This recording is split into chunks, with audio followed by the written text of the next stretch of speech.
Hi, my name's Thea and I'm a member of the Canberra Seed Savers Cooperative, and I'm just going to show you a few methods I use to save tomato seeds for next season. So let's get you... So I've got some tomatoes that I want to save the seed of for next season to grow. Got some yellow pear, got some blueberries, some orange banana, tomato, you get the gist. And there are a few ways that I could save the seed from these tomatoes. There's some really simple and easy methods. So you could literally just put the seed on a bit of paper towel and write the name of the tomato on it. And what you do for that one is you either get your paper towel and cut it into a couple of squares and pop it on a plate, write the name of the seed,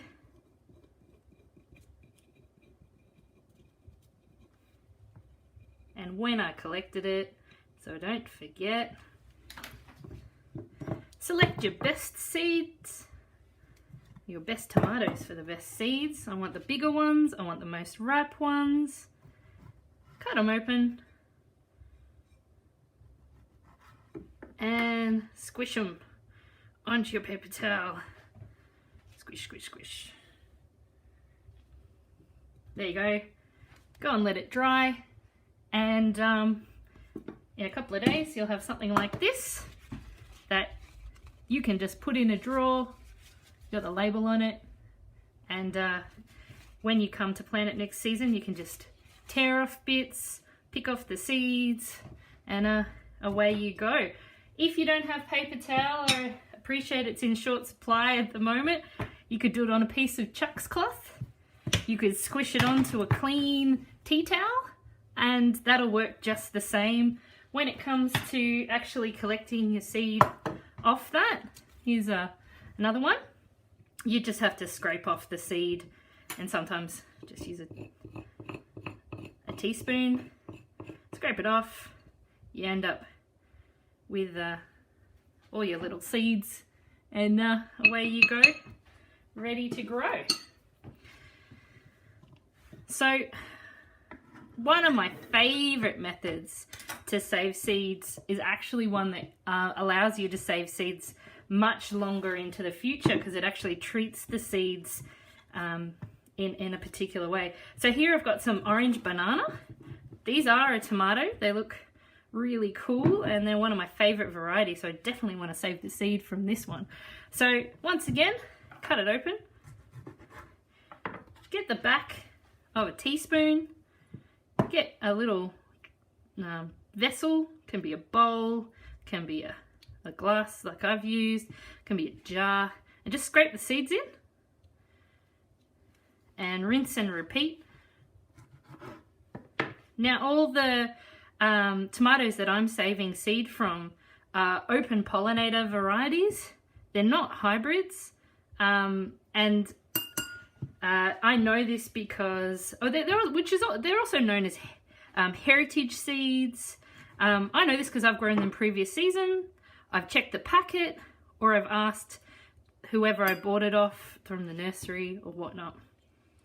One of the best methods of just scraping out the seeds like this, instead of putting everything through a blender or whatnot, is that I can go and eat these tomatoes now.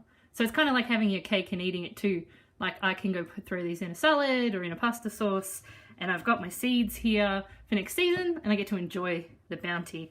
So once again, I've picked my biggest, bestest tomatoes for this process. So next year I'll have saved the seed from my strongest varieties. So I've got my seed here in my glass, and what I do is add a little bit of water to it.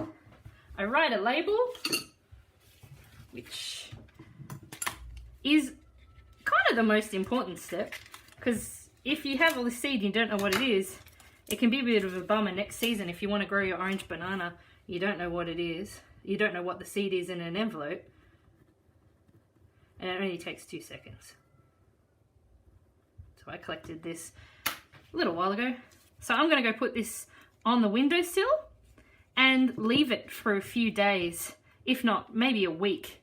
And it's going to get a little bit funky, and it's going to get a little bit moldy. Maybe it might smell a little bit, but then the seed has sort of been treated, it's sort of been fumigated, and what that does is it helps break down the gel around the seed, that seed coating, and it also protects it from things, from certain diseases and that into the future, and it allows it to dry really well. So what I'm going to do is show you one that I processed earlier, or set up earlier. I'll bring you over to my sink. So here is some tomato seed that looks a bit funky. There's a bit of a mold on top. The seeds you can see are in the bottom, and I've got my label so I know what they are. And what I'm going to do is get a mesh sieve, and I'm going to put the seeds into the mesh sieve and strain out all the gunk and rinse it under the tap. So I don't know if you can see, but already a lot of the gunk has already passed through. I'll make sure I don't lose any of the seed. And I'm just going to rinse it under the tap.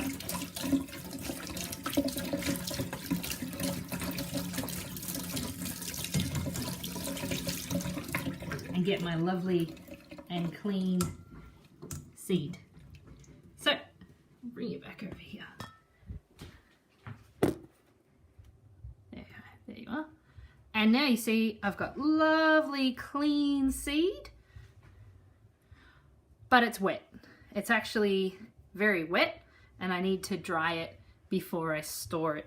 So one of the things that I like to do is to often leave it in the sieve, separate it out, spread it out, and maybe leave it sitting on a clean piece of paper towel to dry, making sure that I don't forget my label, so I always know what I've got. Another thing you can do if you want to save it and you don't have it, you know, the space, you want to leave the sieve sitting around, you could just upend this onto your tea towel, or often what I do is get my little bit of chucks and pop my seeds onto my chucks, maybe spread them out a bit so when they dry I can break them apart easier. And I'm going to keep an eye on it to make sure it doesn't go moldy or anything like that. But I've got that, and I can just go put that on a shelf and it'll dry out quite nicely. Once it's all dry and I've got all my seeds, I can put it in a vessel, I could put it in a jar, I could put it in a little tin, I could put it in a little medicine bottle or an envelope. You don't have to have fancy seed envelopes, you can just have an actual, you know, envelope that you get as trash. And then always make sure that you write down what seed it is and when you got it and from where. If you need more resources, I highly recommend this book, The Seed Saver's Handbook. Obviously it's a bit fuzzy, that's really great. Otherwise, you can come check out Canberra Seed Savers. There's a website, there's a Facebook, or shoot us a message and we can help answer any questions. Anyway, happy seed saving and good luck.